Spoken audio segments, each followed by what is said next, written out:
Hello, everyone. This is Adam Meister, the Bitcoin Meister, the Disrupt Meister.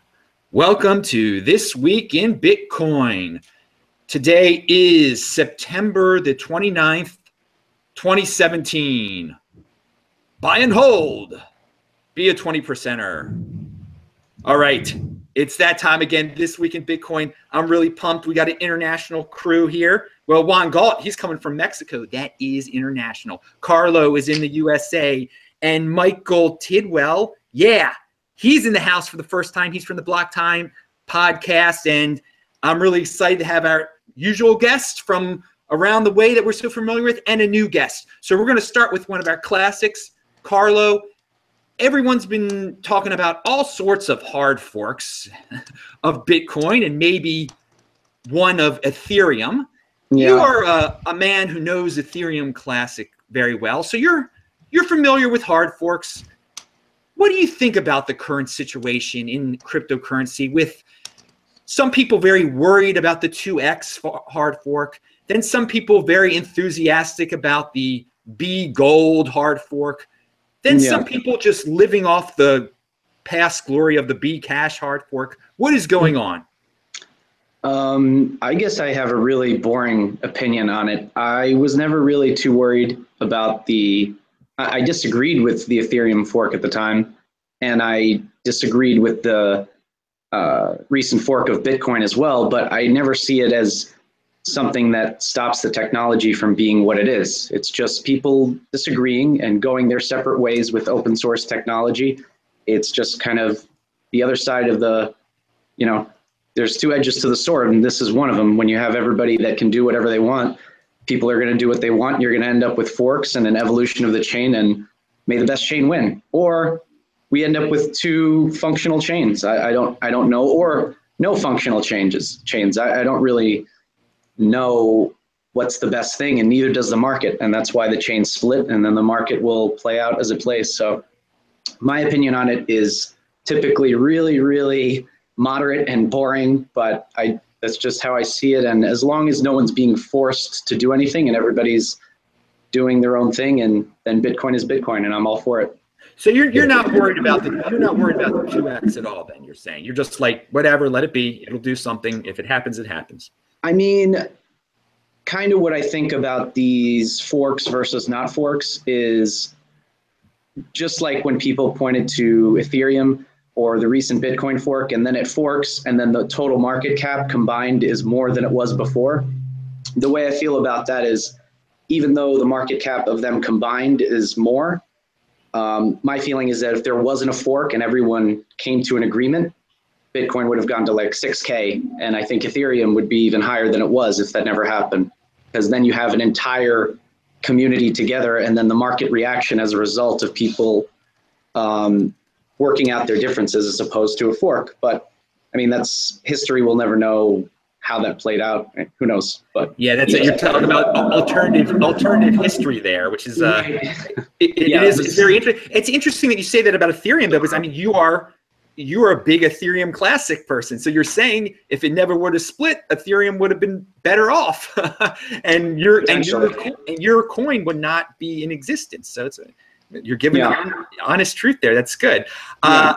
Well, Juan Galt, what do you think about? Are you concerned about the 2x? Do you think Bitcoin, the main Bitcoin, is going to have some price problems leading into November? And what do you expect to happen afterwards? Will there be a great recovery in December? Right. Just a quick heads up. We're getting a little bit of echo from you sometimes. Not sure what's going on there, but all right, I'll work on it. Yeah.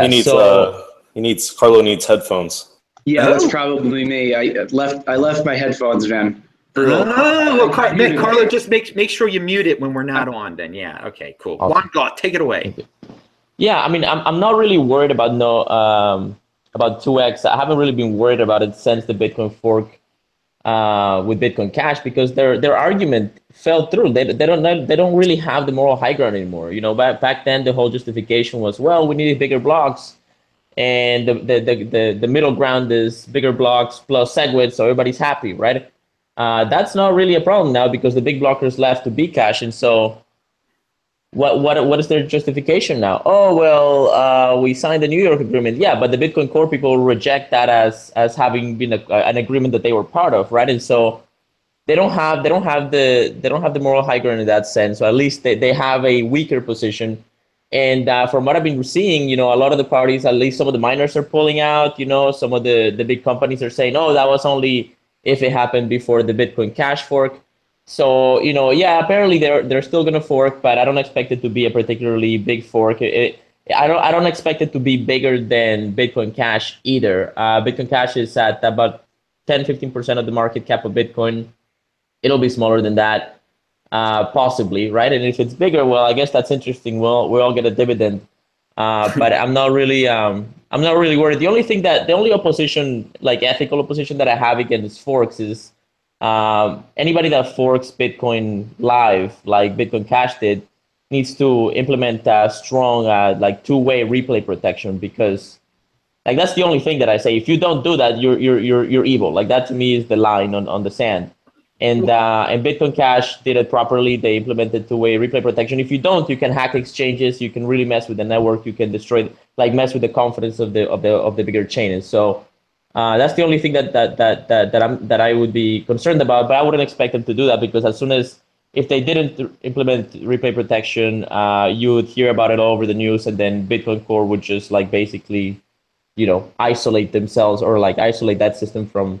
I don't know what they would do, but they would figure something out. So well, the 2x people have not agreed to replay protection yet, but again, I also think they will at the last minute, because it would be disastrous. Michael, welcome to the show. What are your opinions on all this, and have you heard about this Bgold hard fork that was mentioned in the news this week? Not until you told me it was a talking point of the podcast today.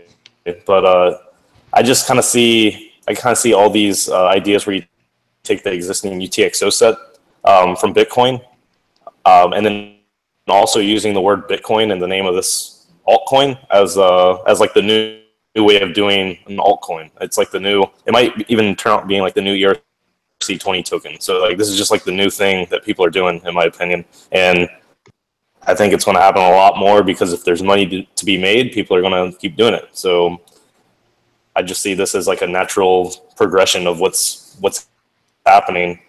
But it kind of makes me think, because I haven't listened to a lot of your shows, Adam, but I have listened to some. And one of the ones I did kind of like, I was like, whoa, you're talking about like friendly forks with somebody.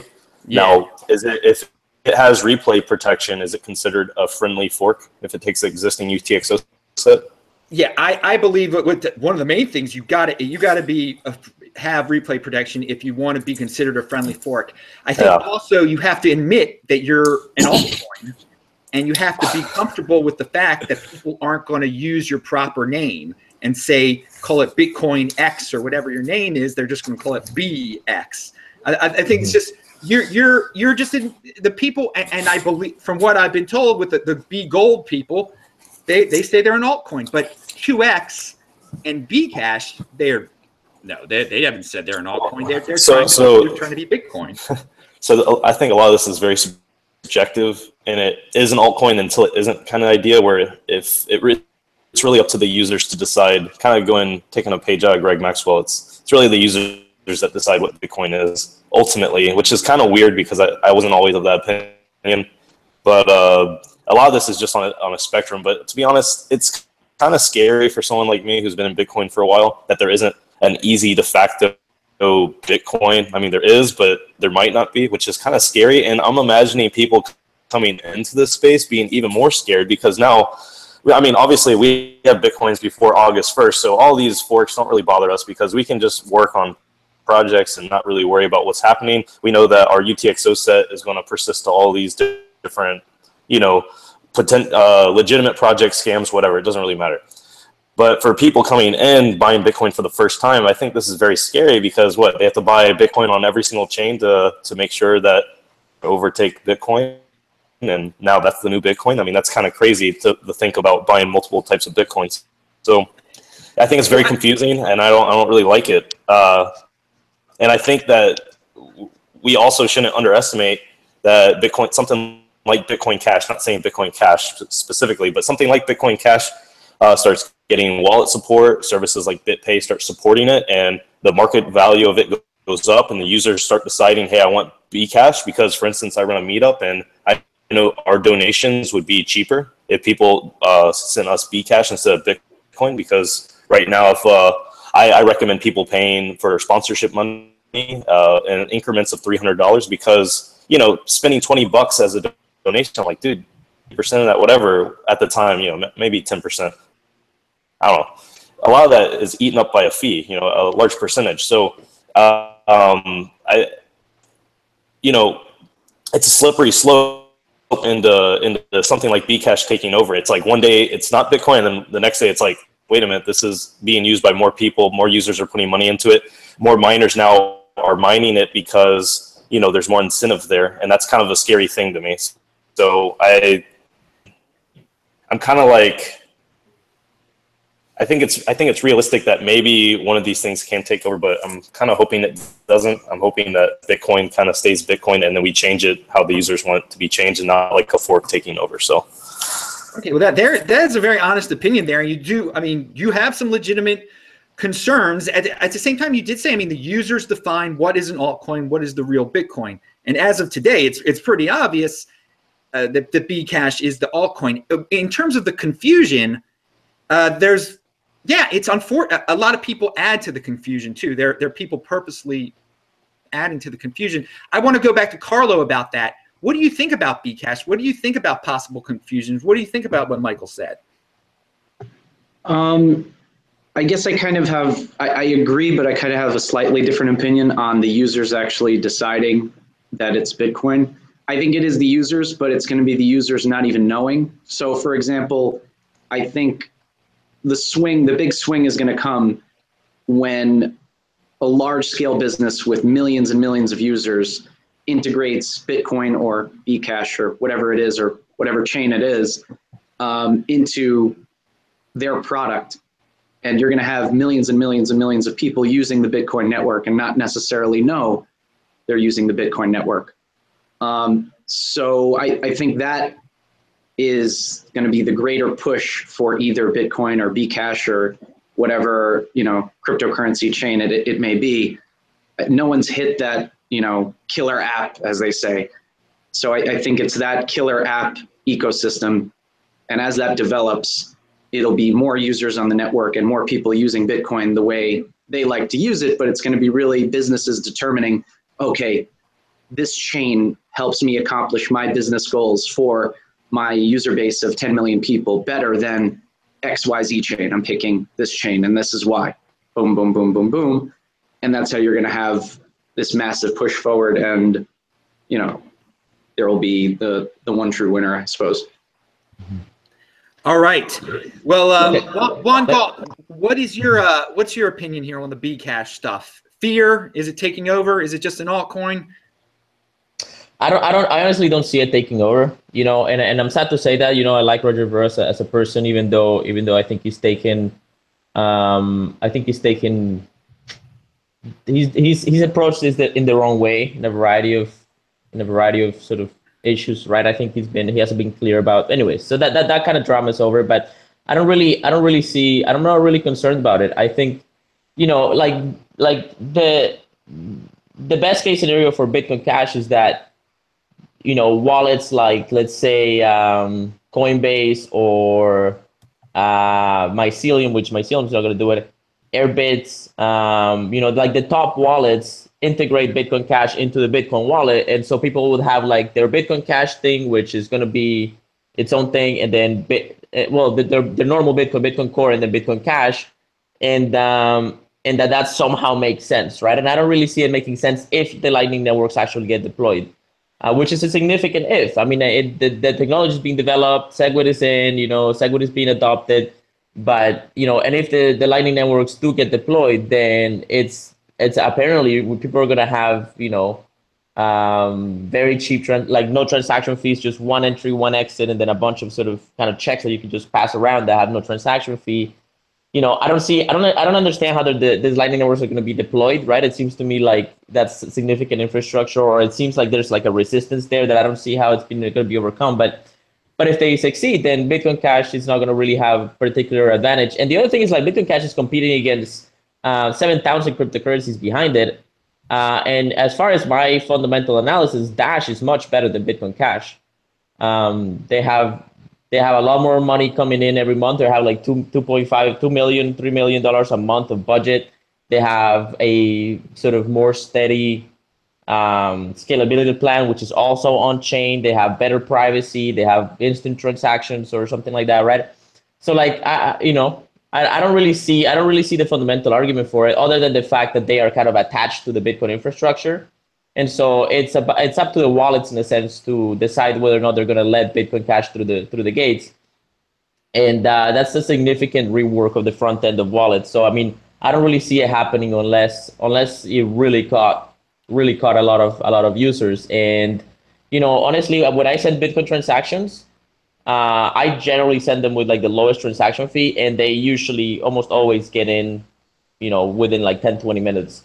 So I don't really see what the transaction fee problem is. I think that to some degree the wallets kind of like have a some sort of algorithm. Like for example, Mycelium used to have like this algorithm where the fees were like relative to something else, and so like the lowest transaction fee was like $1 for a while.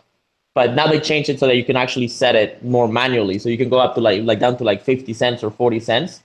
And so you can just pick it and it still goes through, right? So, before you assume that the transaction fees are actually really high, try sending really low transaction fees and seeing what happens. Yeah, there's times when the memory pool is full, but that is not all the time, and it does fluctuate, right? And so, I'm not worried about it.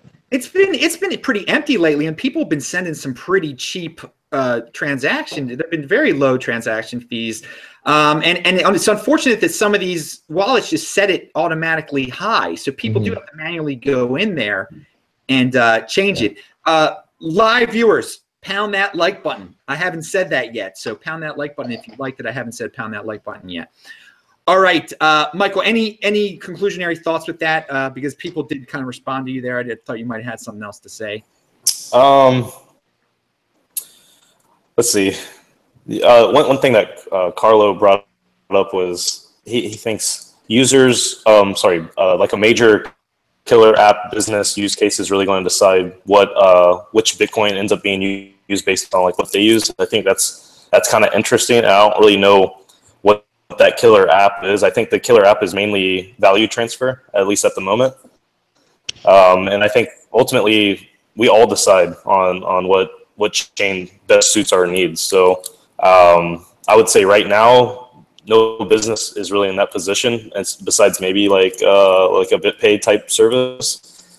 And I know BitPay is bullish and they're going to start implementing Bitcoin Cash. So it's kind of scary then, if you're not a fan of Bitcoin Cash. So another thing, were you saying, Juan, will not support Bitcoin Cash, or they will? I don't see them doing it. I've talked to okay. I'm sorry. Who did you talk to? Yeah, well, I was talking to one of the guys that used to be kind of like their head of public relations or something, and I've kind of joined their Telegram chat and kind of talked to them about that, and the answer I've gotten is like they don't see it happening. Like they're just SegWit, and I don't know if they've changed their opinion recently, but at last when I was sort of looking at it like past few weeks, I think we should right? to Raza about this, because I think this Bitcoin Cash stuff is being underestimated by a lot of people, and I'm not saying I like that. I'm just saying like I think it's being underestimated. Another interesting. Another interesting point is, so I did a talk on Lightning Network. I know you're bringing up like, hey, Lightning Network will pretty much get like a bunch of free transactions, but there's a lot of game theory and a lot of attack vectors based in and around large fees. So I thought necessarily a big blocker. I'm a realistic blockchainer. Block size or effective block size, because obviously SegWit lets you do more transactions. So effective block size needs to be bigger to support a ton of users. It really depends on you really need to think like how many potential identities do we want to support? Because I made a website called idealblock.size.com that really goes over this. It's like just straight up the math, and you can treat every single transaction in a block on that calculator as an in and an out of a payment channel of, you know, like a Lightning network. And you're really looking at, if you want like millions and tens of millions of people or whatever, you only get like one transaction per year. So it's kind of like a weird idea to where you could be screwed over by ineffective hubs or middlemen in the Lightning network, where they could hold your Bitcoin ransom. Can they really, you'd have though? to Like, wait isn't the it supposed to term. be? Can they actually hold the ransom though?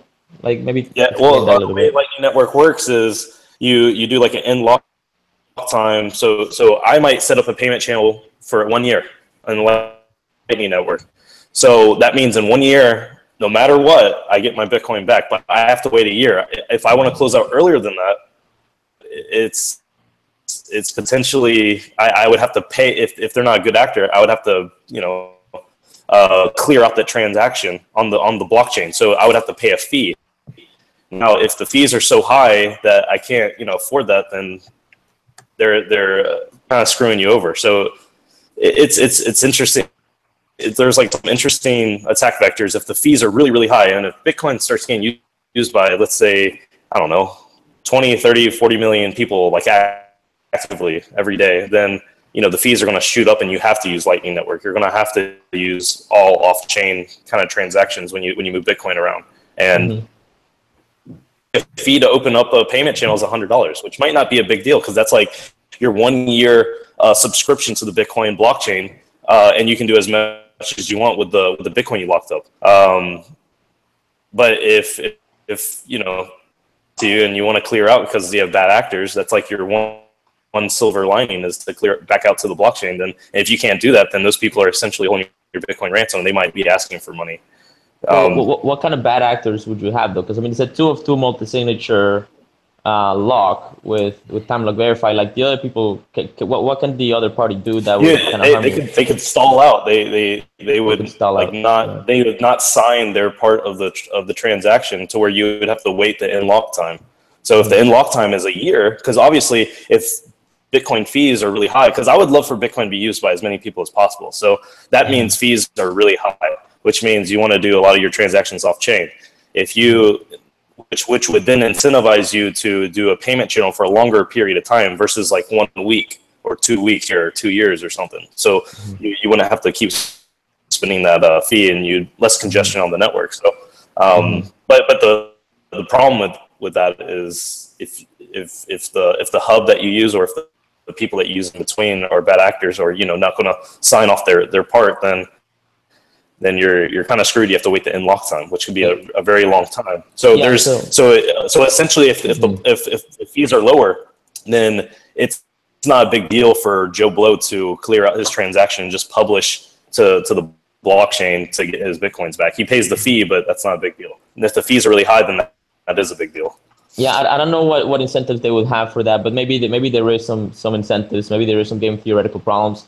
I've never felt, you know, super confident on Lightning networks. It seems to me like it's, you know, like I have a hard time seeing how they're gonna get deployed, and it's probably gonna come down to the wallets. Like the wallets are the ones that are gonna have to sort of implement it in the background, or just kind of put it in there and start introducing it to the users. But you know, I mean, to that end, it's like that's definitely one of my kind of hesitations around this scalability plan. But I don't know that Bitcoin Cash is going to be necessarily a sustainable solution. And if you know about like where Bitcoin Cash is at right now, if you know what their development roadmap is, or like how their distribution is going and everything like that, I'd like to hear it. You know, but that's one of the reasons that I hold Dash, and the you know, I have a little bit of Bitcoin Cash, and I'm kind of looking at other altcoins because, yeah, at the end of the day, the game has not been won, and we won't really know whether Lightning networks are actually the way to go until they really try to deploy them, right? And so, yeah, you know, hedge your bets, right? Nothing is kind of 100%. I'm not worried. I'm not worried about any of this. Okay. Wisdom of crowds. I think it'll get figured out. Like, think about, look how we got to this thing. It started out as a zombie of a mess of a cell phone. You know, it was like the briefcase that you carried around. Bitcoin is going to look so different in 10 years, or whatever coin it is going to look so different in 10 years. I'm not saying it's going to be Bitcoin or it's not going to be Bitcoin. I'm just saying that whatever blockchain it is that's dominant in 10 years is going to be so insanely useful. We can't even imagine what it's going to look like. Like, who could imagine this 15 years ago? No one. I couldn't. I mean, I'm not as bright maybe as a bunch of other people, but I had no idea this was going to look like this when I was walking around with the Nextel that I'd push a button to talk like a walkie-talkie. I thought that was so cool. And it was so dumb compared to this thing. So, I mean, I just wish like a lot of these projects were going on Bitcoin though. Like for instance, I'm a big fan of drive chains with Paul Stortz, and I would love for just all these pet projects and all these experiments to just be done in Bitcoin, so there's no confusion on like the blockchain, and you know, we can focus on Lightning Network and atomic swaps between drive chains and main chain, and boom, there's nothing to think about, because if you buy Bitcoin on the main chain, you know you have it for the whole ecosystem. You don't have to worry about which ones to buy. Well, so that would be my dream in the sky, where all the experiments and projects are done with drive chains. I wanted touchscreen infinity display in 2001. I wasn't going to get it, but I'm just saying it's going to be really good. It's going to be, and also what I think's going on right now is like just kind of like the early days of, you know, the internet when it wasn't ready. What did you get? You got AOL. You know, it just wasn't ready. So it came in a nice little prepackaged, you know, diet internet. You know, you have your mail, you have your instant messenger, and a few different places you can go or whatever. So I think we're kind of in that AOL phase of the internet of blockchains, where you're going to see some siloing, a lot of different siloing effects that are going on, and people are kind of just using it to raise money a little bit, which I don't think is a bad thing. It's not such a straightforward comparison though, because people are making their own networks. So, like, I mean, it's like the best network will win. Yeah, but with the internet, everyone was building on the internet. Not people. I mean, there weren't like too many people saying like, "Hey, are you using internet or internet 2x?" It was just internet, and then people were building apps on top of it. So it's different, and it's scary. Well, it's not that different. Like you because I want everyone to use the same network, and then there's no confusion. Yeah, I don't see it as being that different. Like you could say that Bitcoin is like let's say the Bitcoin is like a big website, right? Like just AOL, for example, right? Or it's, well, let's not say that it's AOL. That's a bad comparison. But the thing is, like, atomic swaps are coming, right? I think they're coming, and I you know, I'm as far as, and I'm looking into it, and I'm trying to understand it better. I've been keeping an eye on it for a while.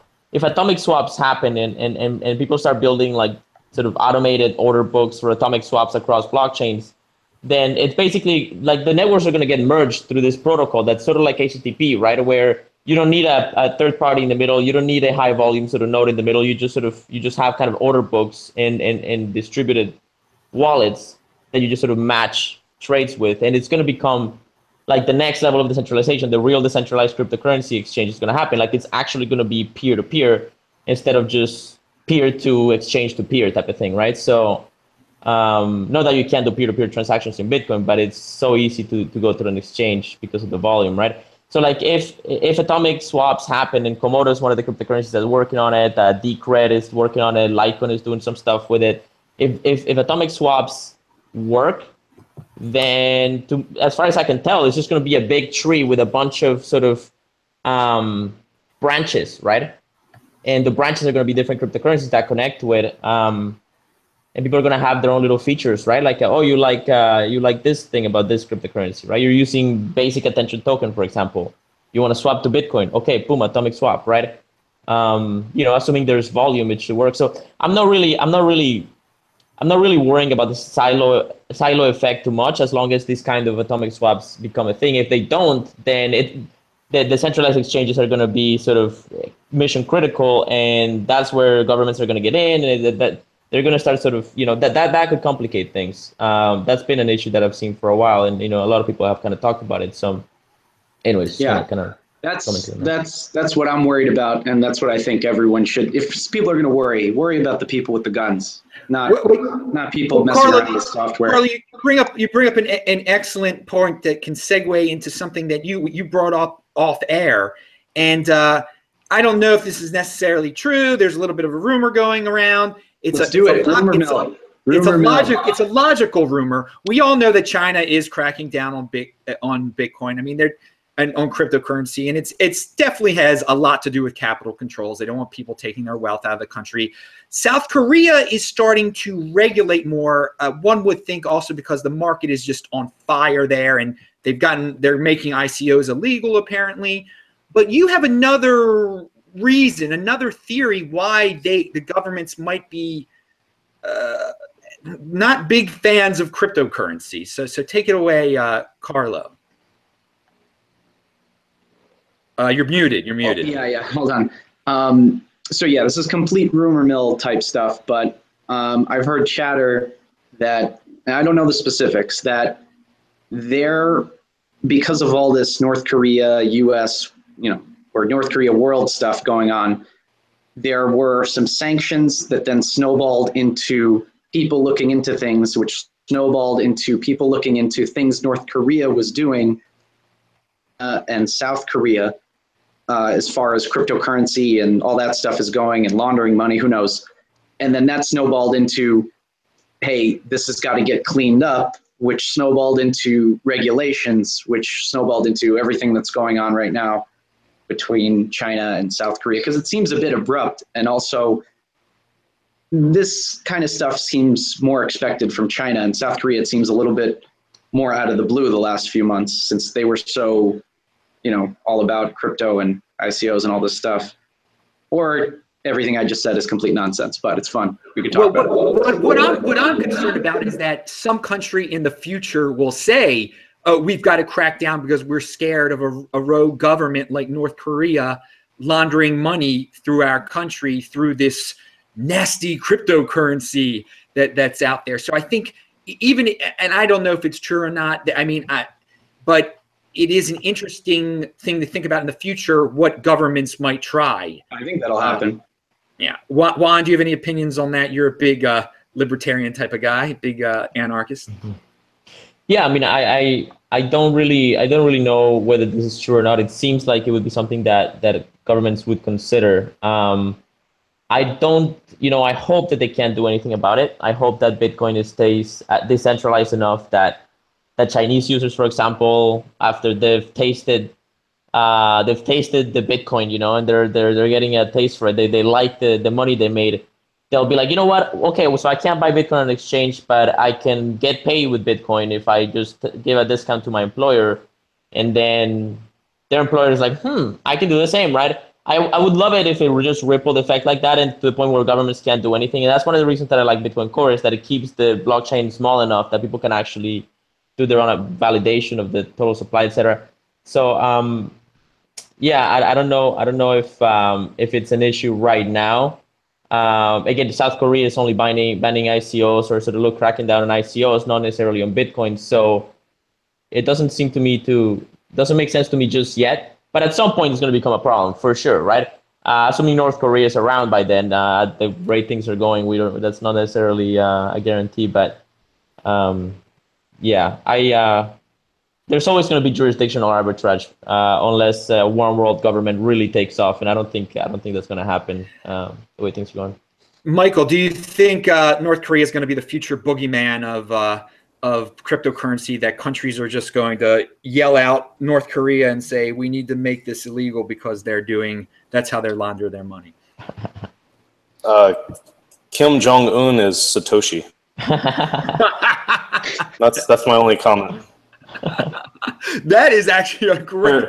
That's pretty funny. Whatever they say is law, and we should listen to everything they say. And if they have any suggestions on protocol enhancements, we should lobby for it. So, pound that like button, everyone. That was awesome. All right, let's since we got Carlo in the house, and there are a lot of Ethereum Classic fans out there. Carlo, what's going on with Ethereum Classic? There's some big event coming up in November. The price just jumped some. What's going on your end? Talk a little bit about IOHK, all that good stuff. Yeah, definitely. So there's an event coming up in November. Let me try to, I want to pull up you know what I'll do? I'll send you the link to the splash page so that everybody can join. Yeah, it's in Hong Kong. And, you know, it's going to be a bunch of people there that are representing the ETC community, IOHK, people from ETC Dev, a bunch of people that are also representing from Hong Kong and China and the Asian region. So we're pretty excited to get that together. This was an event kind of carrying on from an event we wanted to do back in February, but there's a whole bunch of regulation crackdown and people kind of put their heads down and it got postponed. And we always wanted to do an event since then and just kind of getting pushed back and pushed back. But now finally the ball got rolling and we're gonna be doing it November, Hong Kong. And I'll send you the link to the splash page if anybody wants to join. The thing is, I went to that splash. I linked to that splash page yesterday, and it was like not working right or something. So hopefully it's fixed. I don't know. Okay, I'll look into that for you. Yeah. But people should check out the video from yesterday. We were on last night. I did talk about the event there a little bit, and you can click on the link. Now, it's important to note that it's IOHK is putting this on this event, correct? It's between IOHK, Digital Currency Group, which is Barry Silbert's group, and also ETC Dev, which are some of the core developers that are kind of keeping everything, you know, from the infrastructure-wise going and stuff like that. Now, the reason I bring this up is because there's no Ethereum Classic putting on this event. What I'm trying to segue into is Juan Gott here mentioned Dash having events. Dash itself has been putting on events worldwide, and as Juan Gott pointed out, they have money. The way it's set up over there, they have ways of paying for marketing, and it's very unique. And some people do not like that at all. Some people think it's really awesome. I want to hear from Juan Gott more about that. Juan Gott also said that he liked Dash more than Bcash because Dash can fund itself. But remember, now Bcash has some people associated with it that have a lot of money. They got and the rumors that always circulate around Bcash is that king of the trolls out there in Japan, that he can, you know, he's got so much. He's like the crypto billionaire. He can do whatever. He can pump Bcash whenever he wants to, and that might be the plan. So I just said a mouthful, but. Juan Gott, take it away. Your thoughts on Dash and all that. Mm-hmm. Yeah, I mean, money runs out eventually if you invest it improperly. Millionaires have lost their money over a few years on a regular basis, or like people that win the lottery and stuff. You know, if you money can go a lot faster than it comes in. Let's just say that, right? So, as far as who can outspend who, I think Dash. You know, Dash has a pretty strong, like it's quite the animal, man. $2 something million a month to put into, you know, a variety of projects. The question to me is whether these sort of proposals are actually, you know, beneficial to the cryptocurrency. A lot of them are marketing wise. A lot of them are some of them, like they're having this big event coming up soon. That's like a Dash conference, right? That's probably going to have some good effects because people are going to get to meet each other and network and sort of talk outside of cyberspace, which is usually very, very effective communication. And they also people actually have a direct choice about where, like, who's the development team of their cryptocurrency, right? They can just sort of stop voting for the submissions that pay out the core team. And so it already has this kind of competitive development sort of team's strategy that Bitcoin Cash is trying to implement in what seems to me like a more complex way, but I'll have to look into it more Cash in the next few days. So, you know, I definitely feel a lot more confident about Dash than I do about Bcash. But you know, speaking of Dash right now, so what's coming up for Dash is they're going to be releasing the testnet of Dash Pay Evolution this sort of Q4 of 2017. And then Dash Evolution, the wallet livenet, is going to be released on February the 18th, which is supposed to be like the next big thing, right? Like it's supposed to be revolutionary as far as the user interface. It's supposed to be super easy to use, just, you know, basically for newbies, right? If they can pull it off, and it's supposed to be client side, but also be able to use the dark side anonymization and the instant transaction all from client side without having a full copy of the blockchain. So if they can pull it off in a secure manner, and I'm sure there's going to be a lot of media focus around that when it comes out, then that's a big deal. That's a big deal because it's going to be easier to use and have more money-like features than Bitcoin and Bitcoin Cash, assuming that Lightning Networks doesn't pull out a rabbit out of the hat. So, I'm not saying that it's going to overtake Bitcoin this next year or anything. It might be years and it might never happen because network effect is like ridiculous. But I definitely feel strong about it. And that's what I know what's going on with Dash for now. All right, Michael Tidwell, I know he's got some things to say, perhaps about centralization, perhaps about proof of work, perhaps about, you've got some thought, and altcoins in general. Take it away. Take it away. Wait, I'm just trying to read your mind as you've got a big smile on your face. No, I'm just trying to figure out, what's going on here. I thought this was a Bitcoin podcast. We're shilling Dash. You're wearing a Litecoin Decred Bitcoin shirt. I don't is this an all things block? No, this is just a shirt, bro. It's just a neon shirt from Burning Man. No. I'm not talking to you, Juan. It's all about cryptocurrency. Oh, this guy. Okay. So this is an all cryptocurrency. Okay. Yeah, but we focus on big. I mean, I thought you were the Bitcoin Meister. I am. It's the big Kahuna. But there are people out there. Things happen during the week. People have brought up. We had a guest on last week talking about this Dash event in Venezuela. I wanna. It's my turn to shill my favorite cryptocurrency. I think the Dogecoin project has a lot of aspects that are taking off. They're going to implement Lightning Network atomic swaps, zero knowledge proofs coming up in November. Are they getting a new NASCAR car? They're coming up with their own Olympic team. They're making their own country, and they're going to compete in all the Olympic sports, and they're going for gold in every category in the Olympics. So. I just wanted to be. It was my turn to shill my coin, so I just didn't want to miss out. So, well, no, Bitcoin maximalism is. I tell people only buy Bitcoin. I can't say to buy anything else. But people are interested in it, and it is funny to see the reaction from people when you bring up Dash on this show. You get the craziest comments left. So.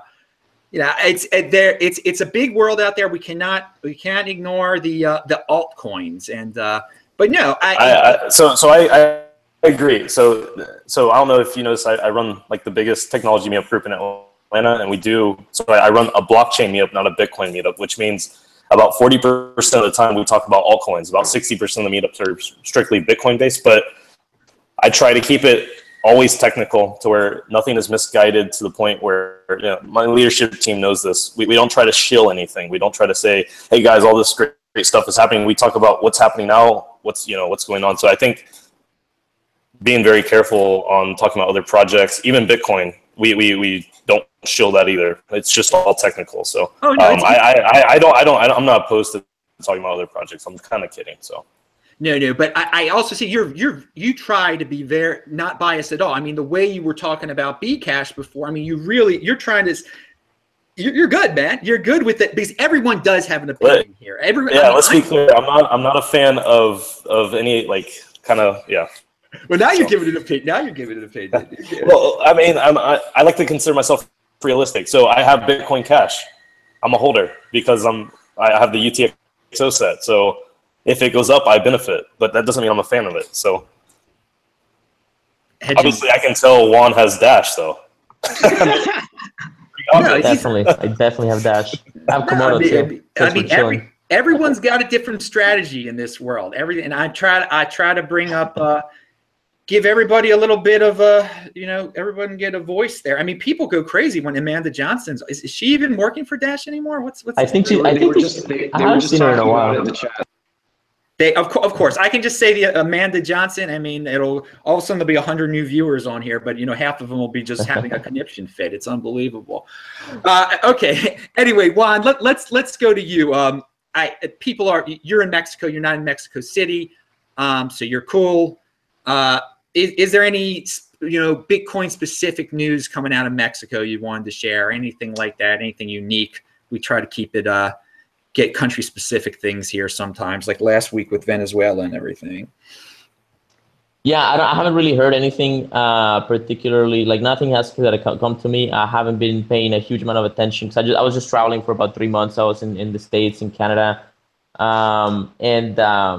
I'm not aware of anything big. I know that there was obviously the big earthquake recently in Mexico, and there were some sort of efforts. I believe there's one Bitcoin charity that was sort of helping them out, and yeah,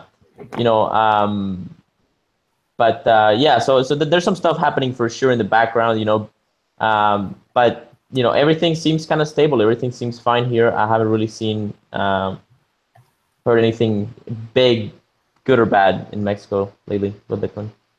Okay, this is good. Good. Nothing too exciting going on down there. Carlo, we're getting close. We're getting close to the end here. Is there anything you'd want to? Yeah, I have a question. Yeah, I do have a question. Please. For everyone, I think the future of crypto or blockchain, whatever, falls into two categories, or people fall into two categories. Do we or you believe in the internet of blockchains, or one chain to rule them all? And that's, I think, where people's different views and feelings and holdings and what they hold and what they have, what they buy, what they sell, it all is a factor from that belief, whether you think there's going to be an internet of blockchains or Lord of the Rings, one chain to rule them all. So hold on, what is he? But he's smiling. Let him go. No, Michael. Yeah. No. I think you hit the nail right on the head, Carlo. That's the $1 million question, and I'm of the opinion it's hard to analogize this kind of stuff to other things because this is literally a network, and network effect is very important. Even with atomic swaps, I mean, you're still relying on markets to facilitate those atomic swaps. It's not the same network, so. I am of the opinion one chain to rule them all. That's what I would like. I would like to see side chains through drive chains, Paul Storch projects, totally shilling that project. It's not a coin, so yeah, check out Truthcoin and check out drive chains. I've also done a 2-hour whiteboard session with Paul explaining how it works. So you can YouTube and maybe you'll find my video. The website is drivechain.info or something like that, right? Yeah. So I am of the opinion one chain to rule them all. It makes things simple. It makes things de facto secure. So you have one secure chain that then drives security to other projects and other ideas. And I would love to see Ethereum smart contracts as a drive chain on Bitcoin. And just have that be the end of it. And so yeah. All right. All right. Juan, what's your opinion on this? One to rule them all, or what do we? Yeah, no. I mean, I fundamentally believe that that without competition, systems become corrupt because they get lazy, they get comfortable, and power concentrates. And so I fundamentally want competition, and I want good competition. I don't want Bitcoin to get lazy. I don't want Bitcoin to become the next sort of GovCoin, the next sort of IMF type of thing. I want Bitcoin to stay decentralized, stay agile, and that's not going to happen without competition from the outside, and without sort of us keeping a close eye on core, making sure that it stays open source and it stays meritocratic, which seems to be what it is right now. I do think that the atomic swaps seems to me to be the way. It's the clearest sort of path that I see for the internet of blockchains, right? And it's one of the reasons that I work with Komodo, because they've been trying to build this sort of automated order book of atomic swap exchange for years, and they've been working on it for a long time. I think they're more advanced than anybody else in the market as far as that goes. So that's the vision that I see. That's the vision that I hope for, in a way where anybody can create their own network, and if it actually has a use case, even in a local network, even in a very niche space, they can actually sort of interact, because the bigger that something is, the slower it is at sort of upgrading, because you have to please a lot of people, right? If you have a small niche, then you can create a custom blockchain for them, a custom network for them, and then it can be tailored to them, right? And so there's always going to be demand for specific sort of kind of implementations, right? Maybe Ethereum will hold that. Maybe it won't. I don't know. But I think that I would like to see it stay competitive. Otherwise, we're just gonna end up with something that's gonna be massive and corruptible. So. I'd like to remind everyone that you got to check out the link section below. If you want to investigate all these guys more, I put all their links below. They're going to have a chance to share some more links and talk about it. Also, remember to subscribe to this channel and pound that like button. Carlo, any conclusionary thoughts, any responses to what was said? And please, and share your links too, of course. Yeah, that too. I'll post that. Yeah, I kind of think this is all just going to centralize over again, just like gold. I honestly think that in like 500 years, we're just going to be right back where we started. Like, whatever chain it is, let's say it's Bitcoin, is like the de facto world reserve currency, or, like gold was just accepted everywhere and used everywhere. And then all of a sudden you're going to have governments that say, oh, okay, deposit your Bitcoin at this bank and we'll insure it so that you don't get hacked and it never gets stolen. And then they're going to issue like fiat token to people for their crypto that are in the banks. And then we're just going to go through the same thing all over again in like 500 years. Mm-hmm. Well, you're a long-term thinker there, man. I'm not too worried about 500 years from now. That's what I think is so funny about it. I think obviously it has nothing to do with us, but I think it's hilarious that that's probably what's going to happen. This millennium in Bitcoin. Yeah. The show. Yeah, Michael. I think Juan brought up a good point though. Alternative projects keep Bitcoin honest, and I'm really wondering if in the future that's going to be completely separate projects, or if that's going to be like the UTXO forks that we're seeing now. So I think both styles keep Bitcoin honest, and I think those are important. So I think Bitcoin Cash is important to keep the project true to what the users want. So anyways, I agree, Juan. Yeah. Awesome. Yeah. Excellent. Well, Michael, now that I got you here, you talked about a link where you said idealblocksize.com is one of your sites, right? That's you? The calculator to make people realize how stupid they are. Because when people say like, hey guys, I want the block size to be 10 gigabytes per 10 minutes. I'm like, well, that's fine, but here's what it would cost and store. This is what the storage would be per year. And if you say, well, I want 1 billion people to use Bitcoin, well, that's fine. But how many transactions on average do you think that the person's going to get? It's like 0.001 or something. So it does all the math for you, and it's just a simple. You can type it in, or you use the scroll bar if it doesn't hit the number you're looking for. So that's great. I love it. Yes, it's a pretty cool calculator, and it was made like 3 or 4 months ago when we're really talking about what the block size should be. So that's why I just made this website for people. It's just JavaScript. So yeah. Excellent. And tell us more about the any other links you want to share, but also tell us about this Atlanta meetup and the dates coming up and stuff. Is there people from the ATL that are watching this? Sure. So we have dates on October 10th, 18th, and 23rd, 24th. So October 10th is a conference in Atlanta. October 18th is just a meetup, which is probably going to be 100 to 200 people. We'll probably subject this TBD. We like talking about the most interesting thing happening in the last whatever is relevant. So in October 23rd, 24th is kind of like I'm promoting a conference that is All Things Opens in Raleigh, North Carolina. So I'm going to be driving up there with a couple of members from Tab, and so that's the Atlanta Blockchain. You can Google those 3 words. The Atlanta Blockchain will take you to meetup.com. I also do the Blocktime podcast. You can just Google Blocktime podcast. We have like 33 episodes right now. You can listen to our farts, and yeah. So wait, what's that event in Raleigh? What's exactly is that? It's called All Things Open. They have a blockchain track. They've been going 5 years, and it's the best open source conference I've ever been to. I love it because the guy promoting the event isn't trying to make a profit. He sells tickets for like $100, and it's a 2-day event. It's awesome. Awesome. And you come there and all that. So yeah. Awesome. Juan, you've got some things to talk about real quick. Your links that you want to share, events, whatever. The floor is yours. This is your conclusionary speech here. Yeah. Well, there's a lot of exciting stuff coming up. I believe that La Bitcoin is going to be in Bogota, Colombia on December So that's going to be exciting. That's coming up soon. And Acapulco's 20 on the February. That's going to be interesting as well. A lot of cryptocurrency are going to be there. Komodo's going to be a sponsor. Dash is going to be a sponsor. Bitcoin Cash is going to be a sponsor. So it's going to be a cryptocurrency powwow. It's going to be really interesting. Or really boring. I think it's going to be good. Bcash is going to sponsor and Narcopoco.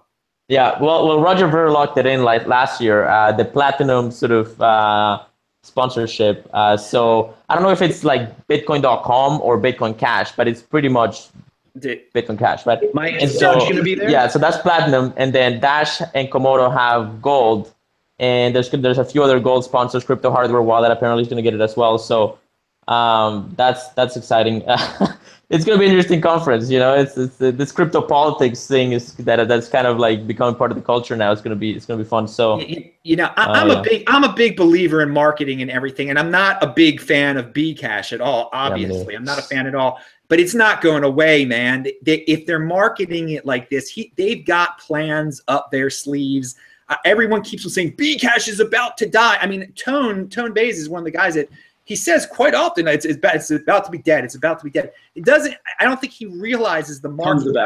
I don't think he realizes how they're just people out there that will buy anything and will just buy into anything. And no matter, they don't care about fundamentals. If they just hear about it and if they've got a guru behind it, they're going to get into it. So again. It's going. This is newsworthy. What you're telling me here with Anna, I'm surprised a little bit, but I shouldn't be surprised that they're going to be putting their name all over. And what are they going to say? They're going to say we're the real Bitcoin. We're sponsoring him. I don't know. I'm just speculating. I don't know either. I'm looking forward to it. It's probably going to be something along those lines. I don't know if exactly. Just to be super clear, right? Like I don't know exactly if it's like an officially Bitcoin Cash sponsorship, but it's definitely Roger Ver. It's definitely Bitcoin.com, and it's probably going to be Bitcoin Cash, right? So, yeah, I mean, that's this saga is not over. It's not over. Yes, and one of the conferences. The funny thing about money is that just one quick point. Like the funny thing about money is that it's kind of like a self-fulfilling prophecy, right? Like people have their own fantasies about what makes sense, and as long as it's within the realm of theoretical possibility, some people are just gonna go all out, and then. Because money is kind of like self-fulfilling prophecy, some of them may hold for a while, right? You know, and Tom Vase, I love Tom Vase. I think he does a good job at sort of criticizing everything that's not Bitcoin. But he's been wrong about Ethereum so far. He's been wrong about many altcoins so far, right? He's been saying that they're dead for a long time. And so, you know, maybe he's wrong about the altcoins at least, or maybe he's too early, right? So, yeah. Make a hedge fund that just buys everything Tone Vase doesn't like, and then you'll be rich, right? Yeah, exactly, right? No, Tone is awesome. There's logic behind everything the man says, but I mean, he's a smart guy. Yeah, I mean, you got to separate the technical analysis of his from the non-technical stuff, and sometimes people get confused, and you know, he puts himself out there, and he deserves that credit for that because he's great putting himself out there. And when you put yourself out there, you get a lot of criticism. So I think my favorite Tone analysis is when he was like, I was watching one of his shows, and he was a little bit irritated about the upcoming fork, and then he was saying, you know what? He said something to the effect of like, you know what? I hope everything goes to zero. I hope it all goes to zero and dies. That way I can go back to my normal life and have normal friends and have a girlfriend. Yeah. He said something like that. It was so fun. I can get a normal haircut and a normal. Dude, come on! He's got testosterone galore, baby. Mike's on fire today. Yeah. I know Tone. I hung out with Tone in Miami. I've interviewed him on my podcast. He's a friend. At least I think. He's got license to make fun of his hair. No. Tone is all of our friends, actually. He's a friend of the show. He shall return. And Carlo, I'll let you conclude everything now. Juan, nothing. I just, sometimes you give some other links or whatever. No other links to share, anything like that. If so, we'll post them below the video. Yeah. All right. Well, okay, Carlo, you're tying it all up here today. Tie it all up. Oh boy, under pressure. No, I just want to, thank you for having, us on the show, having me on the show, and thank everyone who's watching. I'll say it for you, pound the like button, whoever's watching. And, after everything that's been said about, one chain, multiple chains, internet of blockchains, atomic swaps, I'm just, I'm really excited about the technology. And I know in 10 years, it's going to look, as I said earlier, it's going to look so much different than anything we're expecting. I'm really excited to see what it is. I think, the main point of this is that it's going to really open up a lot of possibilities for people in this world that aren't, enjoying the things that we get to enjoy. I think they're going to go through a revolution of efficiency and be able to live a lot better lives than they are now as a result of this technology. And I'm really excited to see that happen, honestly. Awesome. It's good to end on a positive note. All right. I thank my guest for coming on today. It was an awesome show as usual. We do one of these shows. This Week in Bitcoin is on every Friday. I post a new show every day. They're always live. If you like to do this chat thing or whatever, that's your business. But we're going to be back, obviously, Saturday night once Yom Kippur is over. Everyone have a very easy fast. It starts at 6:30 on the East Coast today. So I got to get out of here right now, start preparing and everything, take a nice shower, shave. I'll look real nice on Saturday night. Everyone remember, I'm Adam Meister, the Bitcoin Meister, Disrupt Meister. Remember to subscribe to this channel, like this video, share this video. Check out the notes section below. Pound that like button. I'll see you all later. Thank you very Thanks, Adam. much. Bye-bye. Thanks, man. Great show. Thanks. Yeah,